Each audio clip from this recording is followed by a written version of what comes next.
Hello, my name is Cheung. I'm a registered massage therapist, a certified functional strength coach, and an anatomy-trained structural integrator.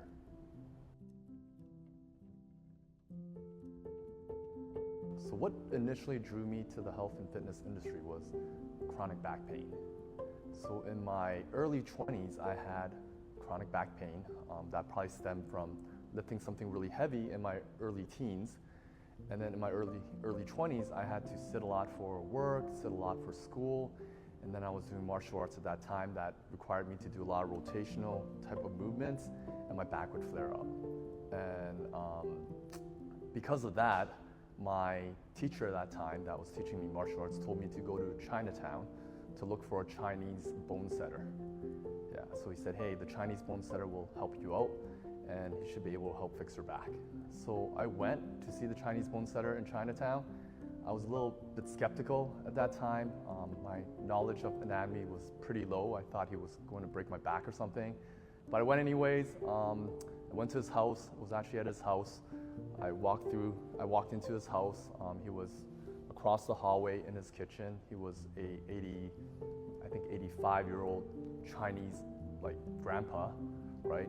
And he waved his hand. He said, hey, come over here, come over here. So I walked across the hallway into the kitchen, and I was telling him about my back, and he told me to pull my pants down and turn around and sit on the stool. So I turned around and I sat on the stool, and he started working on my back, and it hurt quite a bit. But then, after he finished working on it, he put a black herbal paste on it, and I stood up, and the pain that I was feeling for, I guess, a couple of years, it was totally gone, and I was amazed by the experience.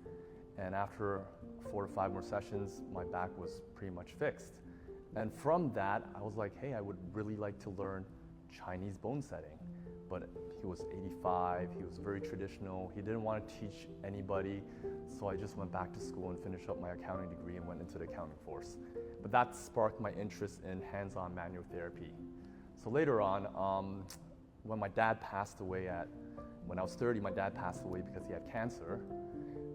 That triggered me because I realized life was very short and I have to do what I enjoy on a daily basis, and I just can't see myself sitting in the office doing accounting for the next 30 years. So I decided to go back to school to study massage therapy, and the rest is history.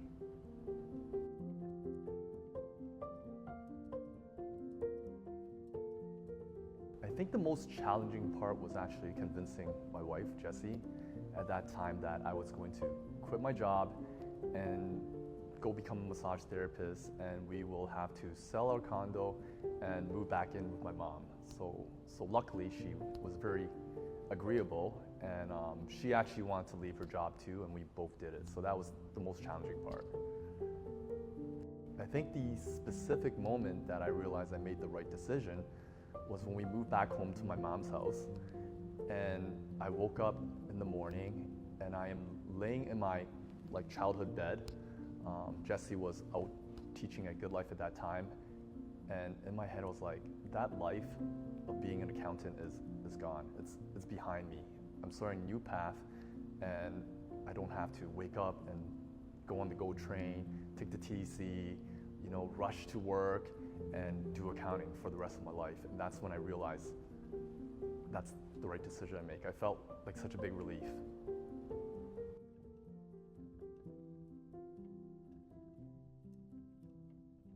So I was a pretty active kid growing up. I swam a lot, played some sports, was never really big into sports. I liked martial arts a lot more, so I did a lot of Chinese martial arts back then. When I turned 16, 17, I started hitting the gym at the YMCA at Scarborough Town Center. So since then, I've been lifting weights till now. I stopped doing martial arts already, just too busy, so I just lift weights. And some health challenges I got was in my late 20s, I developed GERD, right? Some digestive issues.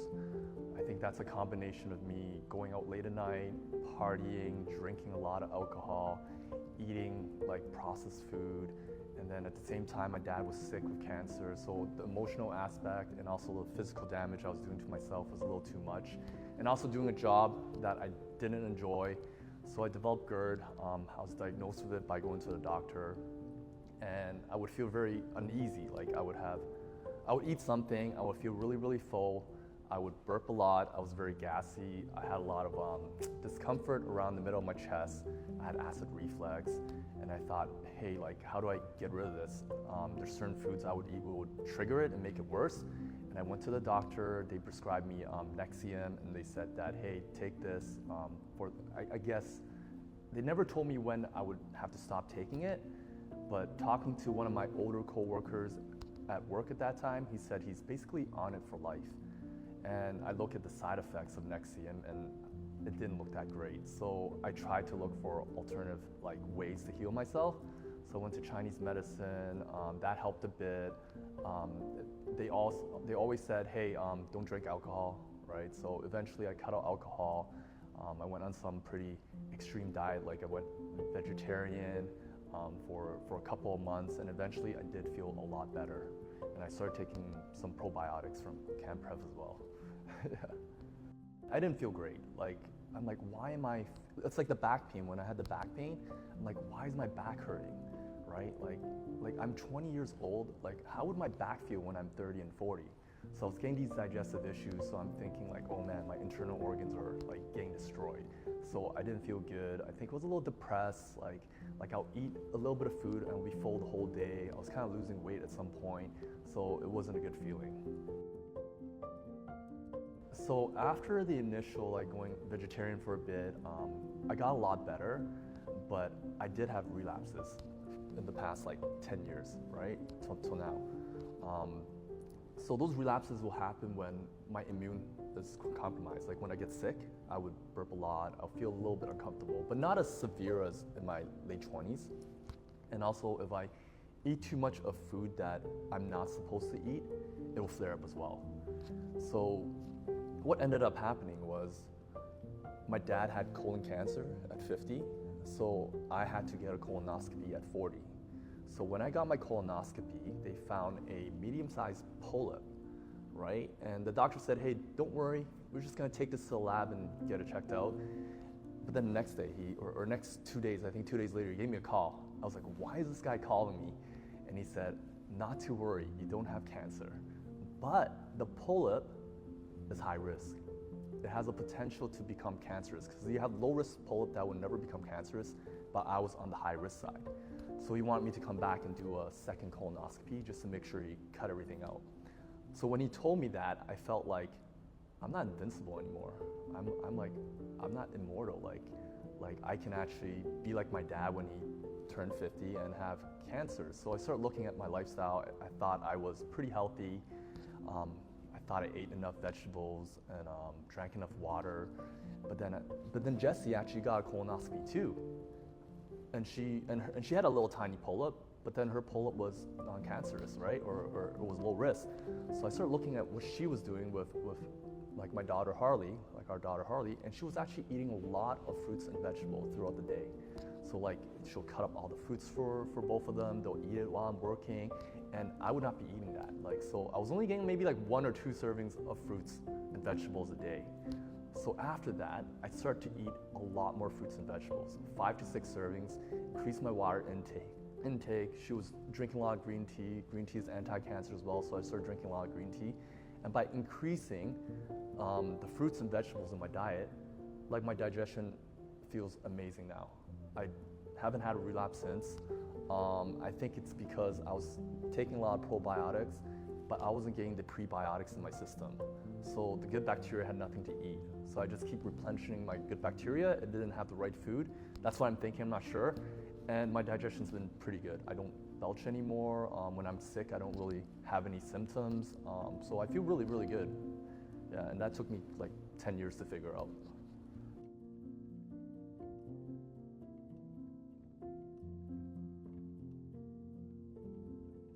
Before I turned 40, I felt like I'm invincible. I can hike all these mountains, I can carry my daughter and hike her, I'm healthy, right? But then after I got my colonoscopy, I felt vulnerable, right? So I'm like, man, I'm getting old. It's getting real. I could potentially end up like my dad at 50 if I never got this colonoscopy, right? Because at the beginning I was trying to like, hey, I don't have to do this colonoscopy. I'll wait another year. I don't want anything going up my bum. You know what I'm saying? But then finally I was like, you know what? I actually need to do this, and I got it done. And I found out I had that polyp, and they removed it, and I went back again, and they checked it. Everything was cleared. I felt very relieved, and I guess I'm not as worried. I know there's a potential I can still get it, but you have to do and take the right actions as much as you can to prevent it from happening. So one thing I did was eating more fruits and vegetables, drinking green tea every day, drinking a lot more water, and also supplementing with camp prep products. So some supplements I take is the curcumin, quercetin, D3, and K2.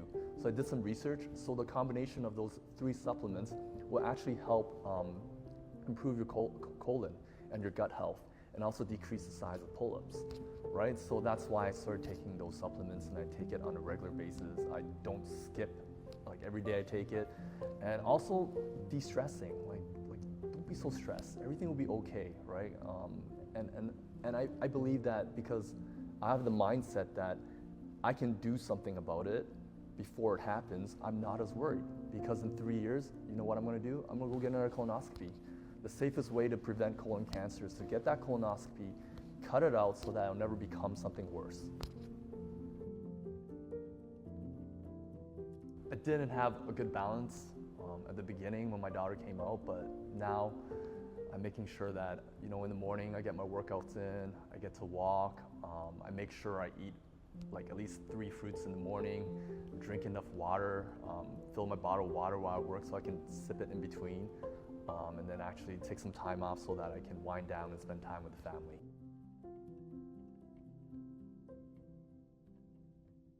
Walking my dog every day, working out 3 times a week, stretching at least a full mobility program at least once a week, and I think that's it. My daughter, right, and my family.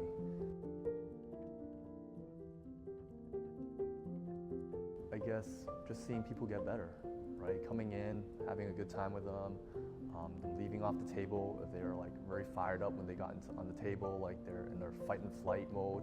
They leave the table and they feel like so relaxed, and they're rest and digest, and they get off the table and they continue on with their life, and they feel so much better. I think there is a sense of emotional connection, because if I have bad emotional energy while I'm treating my clients, they would probably not feel so good when they leave. So I have to have a good mental state in order to treat my clients, right? So if I feel good and I'm doing a good job, right, then my clients are gonna feel better. Being able to represent a brand, a Canadian brand specifically, that helps support other people's lives and make them healthier, I think that's really important. And yeah, I'm just proud to be part of Camp Prep. I use the products every day, and I'm glad that I can kind of educate on other people that I connect with, that hey, you can have this product and it can help improve your health. I think of it being a Canadian company that has high quality supplements and very trustworthy. I think being trustworthy is very important in the supplement space, and I think that's it. Being healthy is just being disease-free, I think. I actually wrote it down, being cancer-free, because my dad had cancer and he passed away at 60. My grandpa died at 62, and my dad's older brother passed away before 60 as well. So I just want to make sure I'm cancer-free and I can live past 60 and grow up with my family and see my daughter grow up.